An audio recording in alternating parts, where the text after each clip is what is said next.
22, everybody. Chapter 22. You know, the hits just keep coming. Don't they? I know. At least it's not a catch 22.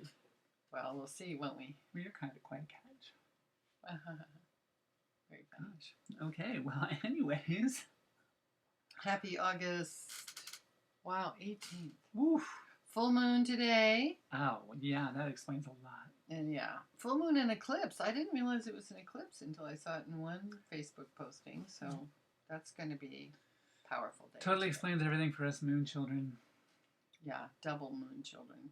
Prayers to Southern California. It's on fire right now. Yeah, it's not near us per se, but it's definitely huge, out of control. And as we heard this morning, only 4% contained. That's the pilot fire. We had another one a couple weeks ago. No, it's the blue cut. Blue cut. Yeah, I don't know what that means. Me either. But Yeah. anyway, so yes, prayers to Southern California. Last 2 weeks ago, the east side of the Cajon Pass burned. This week, it's the west side of the Cajon Pass. Well, and at the same time, though, I guess we have to send our blessings everywhere. Louisiana is totally underwater, and there have been, crazy summer. The planet, Blessings, the world. Prayers to everybody. Yeah, love to all.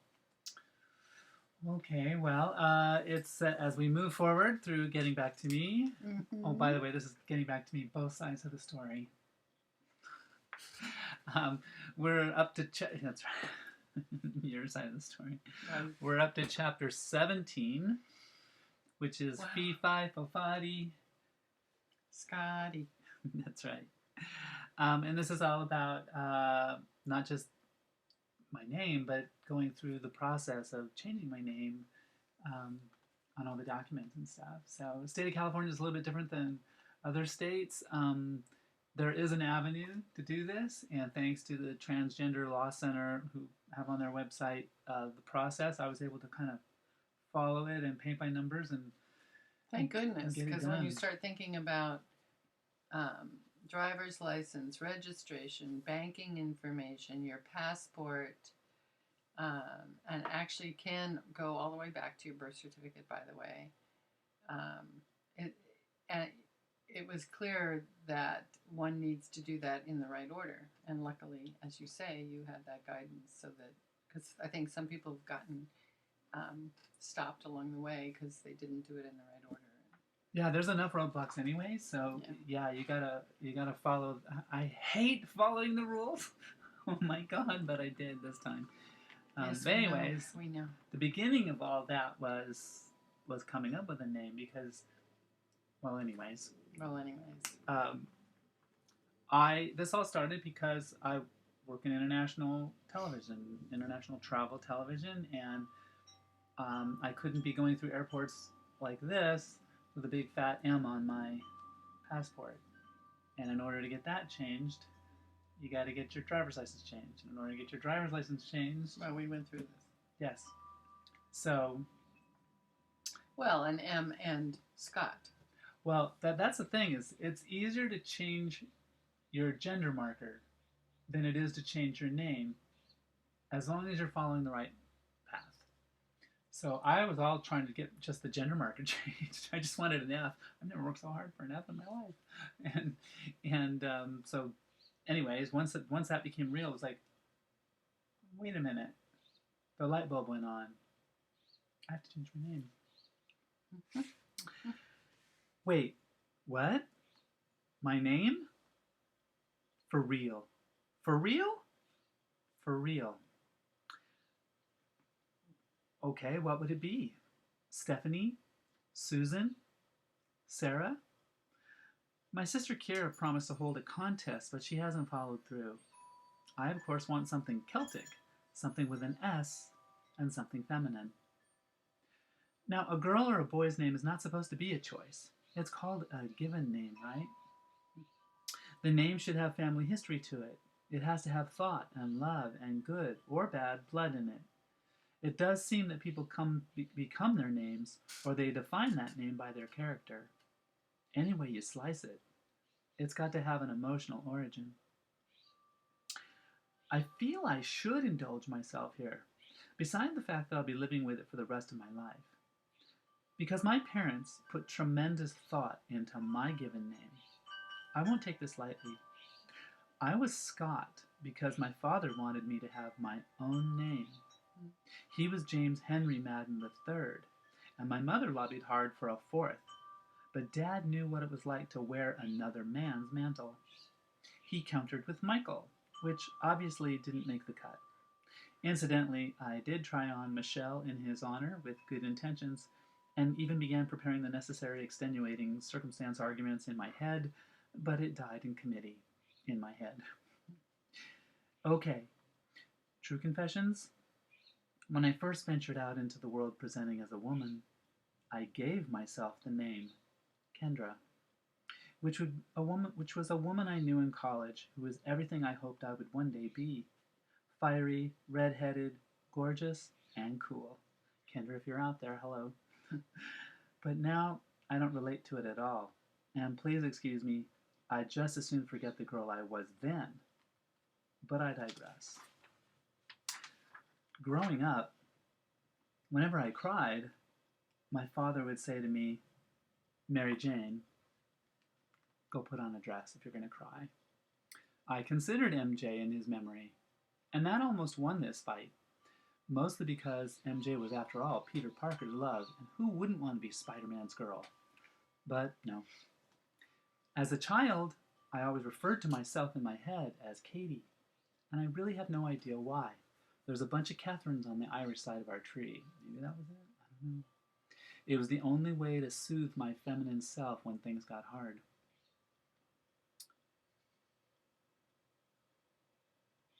But whatever the name was going to be, it has to have dignity. It should be Celtic, or at least Irish. And my signature is my initials, SJCM. So if I did this name change thingy right, my signature would stay the same.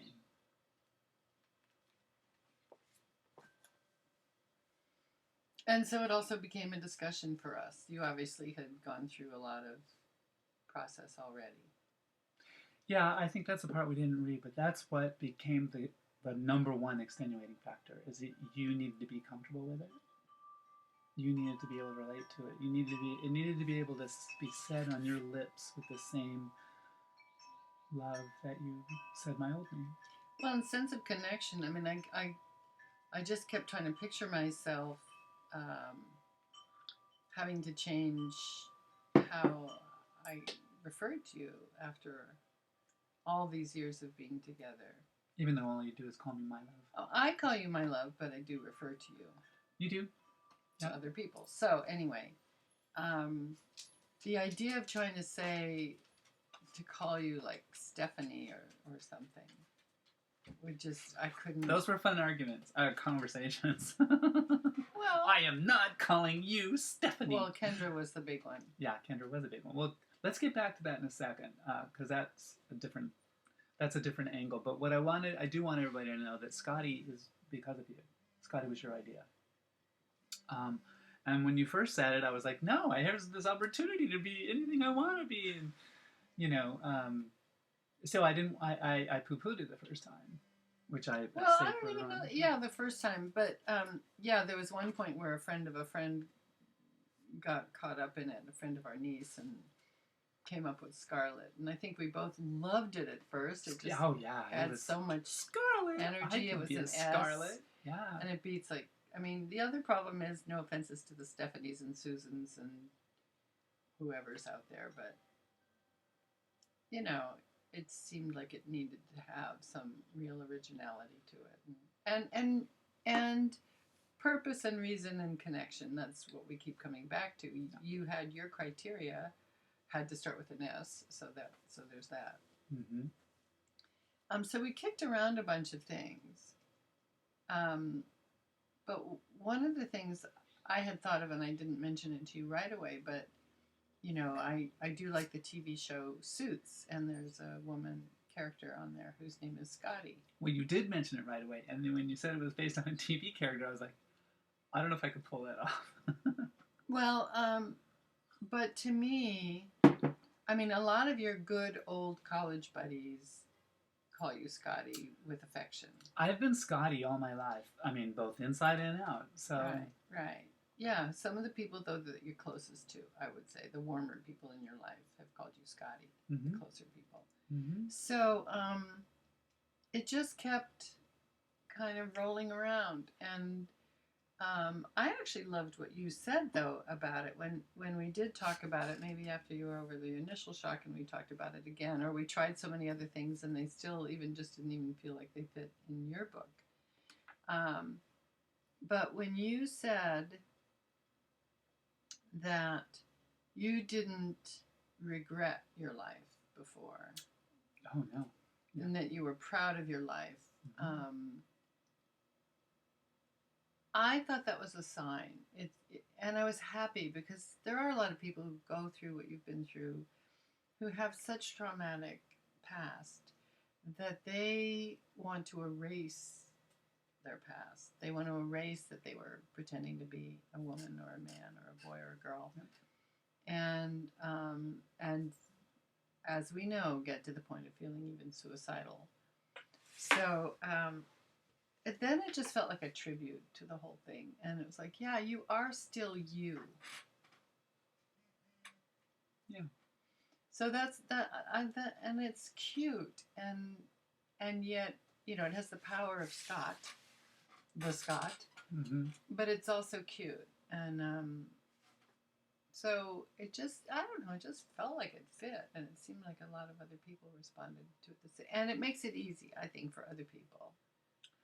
It's one thing to get used to the new you, but have to, and the pronouns, let alone, you know, a new name to go with it. So.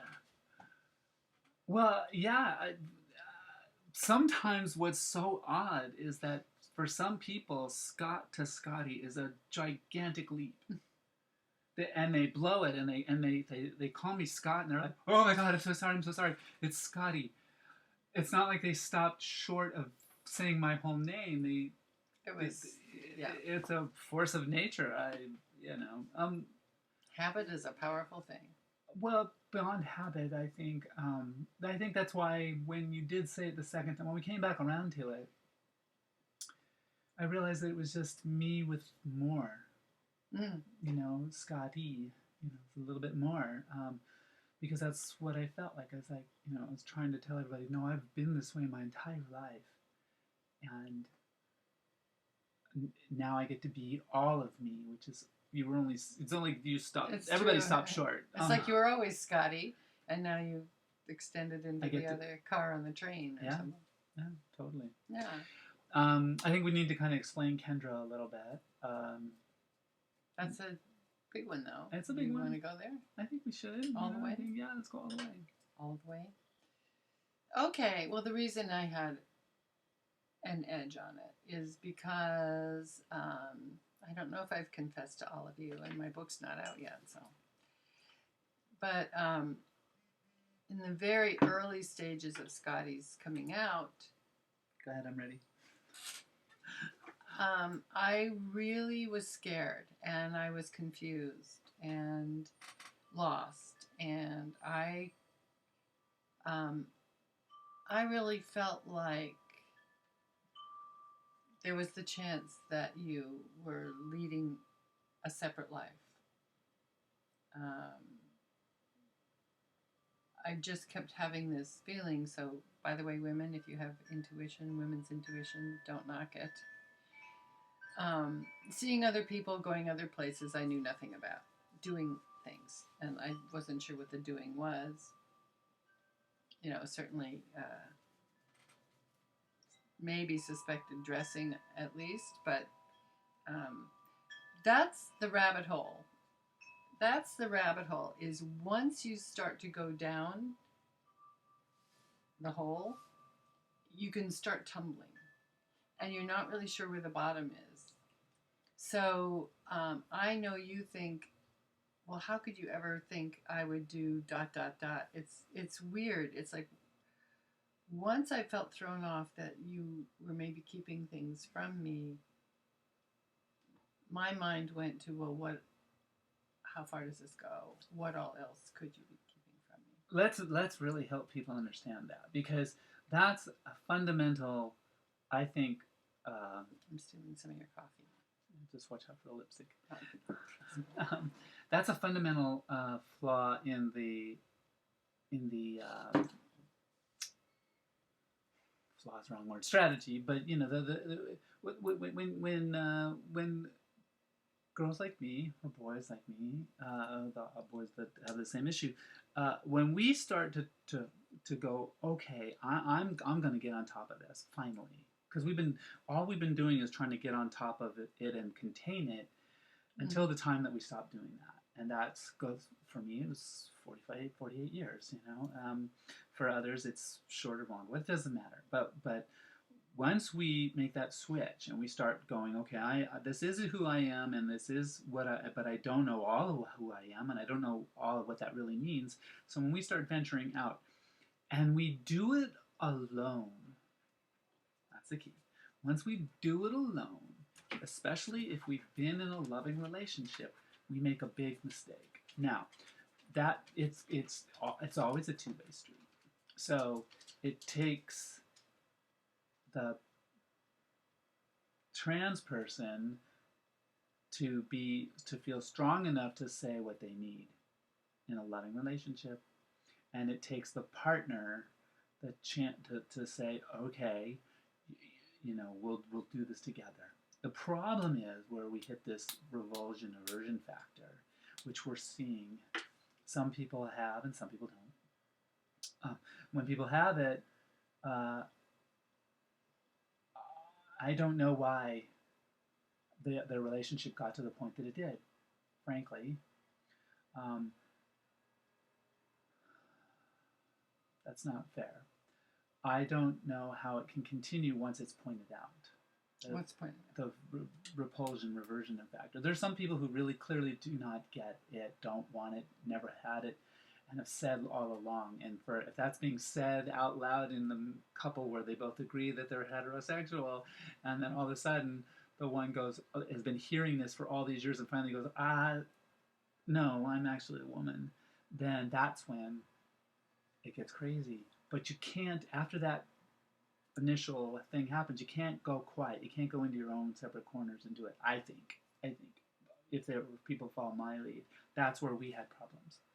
That's why you were able to tumble down the rabbit hole, because you didn't have. Because I didn't know. You didn't have any data from me whatsoever. Just vibes. Yeah, it was hideous. And the reason why there's vibes is it's almost like having an affair, which is why all of the warning lights go off, is that you've spent all this time trying to stop.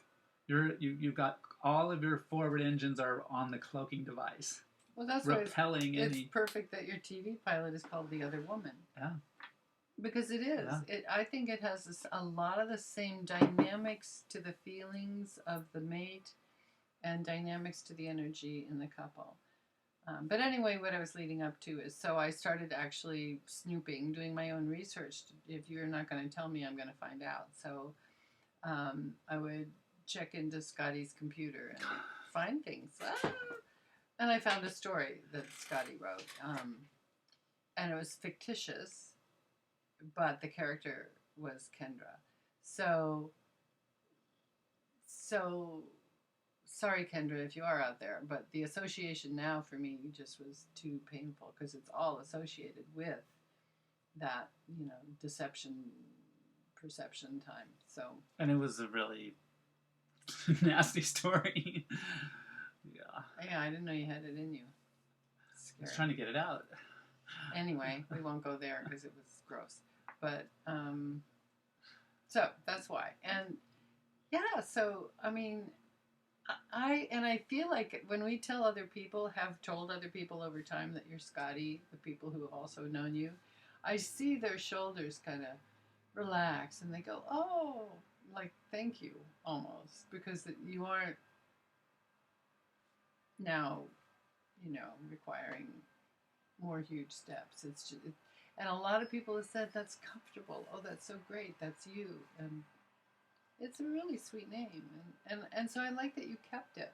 I knew as a kid that I was going to marry a Scott or a Craig, or I had my list of names of men that I just knew I would marry and would have to marry because it would be the right name. So I didn't want to lose that, especially to Kendra. And Kendra doesn't start with an S. All right, see? Skendra. Scandal. Yeah. Scooter. Well, I think we kind of revealed, and hopefully people can learn a little bit about, because people always ask us how we did it. I mean, once I realized that that you were actually, and I don't want to say this so that it diminishes things, but once I realized that actually you had more of a problem with me lying than you did that I was a woman, then the light bulb went on. It was like, well, then there's no. I mean, I don't want to lie. That's the whole point of this. I don't want to lie. So if she's worried about me lying, then let's do this. Including you in the things that I think are mine on the journey to do or figure out or whatever is not. It's just not in my nature. That doesn't mean anything. It doesn't mean I can give in to that because I have this. It's like, no, you got to do this together. So even though it's deeply personal, I have given you my heart. So I can't not give you my heart, even in these places that we both had no idea were there. All of it. It's like, and I don't know if it's because as a woman I know what I mean by all of it, which is all of it.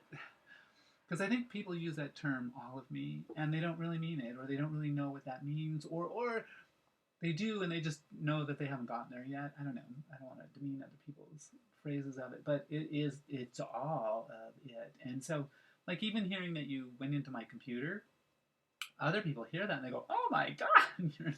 And it is. Let's take a vote. Let's take a vote. I'd like to hear how many people feel they would have done the same thing. It's a violation now. Let's be clear. But it is, right? No, because all bets were off at that point. All bets were off. All bets were off. Okay, so let's ask this question. Do married couples have secrets from each other? Unfortunately, well, are you asking married couples? I'm asking them. I'm asking married couples. Are they allowed to? Are they allowed to? Huh? I thought of something a while back, but I forgot it because we got a little far from it. Yes, I got it back. I think, yes, that it was worse that you could keep something from me. But along with that is and we've been coming up against this again as recently as this morning, is I think there's all these places where I felt we were in sync about certain things. Mm-hmm. And maybe every couple should really meet with a counselor before they get married and say, these are my expectations and this is how I play the game. Because I don't like getting surprised by those things now. And if you feel like you share a certain belief or approach to life, and it turns out that's not true, that's the devastating part. That's the hard part. I thought that we were on the same page about being honest with each other. And so when you once said to me, well, my version of telling the truth is different from your version of telling the truth, it's like, okay. So in other words, that's your way of saying you don't really feel you need to be totally honest. Or whatever. We don't need to rehash that here. Well, but it has to be answered. Well, no, the point is the thing about shared beliefs and really being clear with each other what those are. True. And the other thing is that life is really big and really long.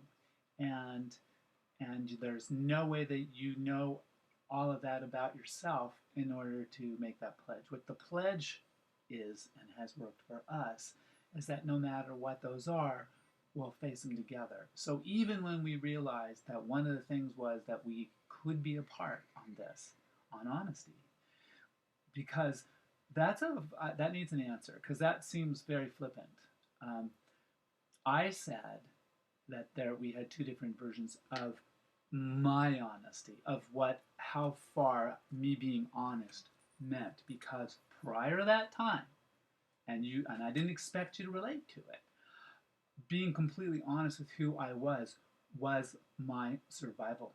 Could hurt me, could physically hurt me, I could lose. I had more at stake with that honesty. Other people don't have that. They don't have their entire humanity in question because of that honesty. So when being honest I always was able to tell you how I felt about everything all throughout our life.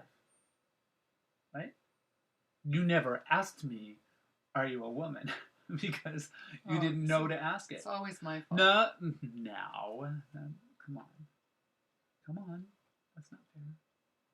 Fair is not what we're talking about here. We're talking about honesty. True enough. And so the definition of honesty needed to, I think the lesson is after 25 years, the definition of honesty needed to be rounded out. It needed to, two people can say, "Oh yeah, we have honesty in each other," and they never test what the back side of that word That's what I mean. means. That's why you should really talk about not only this is what is important to me, but also the personal definition of what that means. Because to end up years later and here I have a different interpretation of the word honesty, that's why it's important to really have all the cards on the table ahead of time. Be clear. Yeah, okay. I think it's a good ideal for people. I think in our case, we got through it, things that were unseen better because we just had a commitment to keep. Well, luckily our commitment held us through that. But I think that adds a whole lot of undue pressure to have to relearn and redefine things. I mean, I guess we have to all along, but... So it sounds like, though, you're saying that if we had had this talk 27 years ago... I don't know. I just think... I think it's hard to be in a relationship without honesty. So, I agree. Yeah. I agree. Okay. Well, I'm honestly hungry right now. Okay. And you're honestly done. I guess we're done for the week. But that got somewhere, so... Well, we'll see. You guys need to get to us and tell us about if you have secrets. What was the other thing we were asking them? Oh, whether you think it's an invasion to go into somebody's stuff. This will be kind of a test if people are watching this all the way to the end. end. Yeah, we want. We get great comments about how we are, but not about the details. So let's see.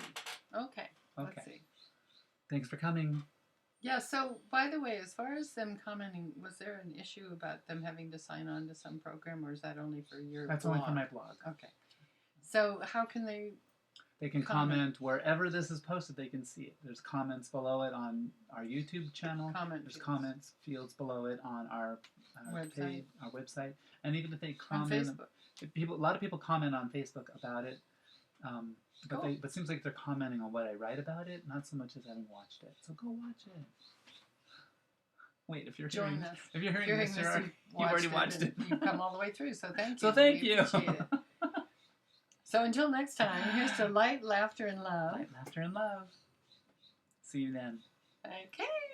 Next chapter. Next week. Next chapter.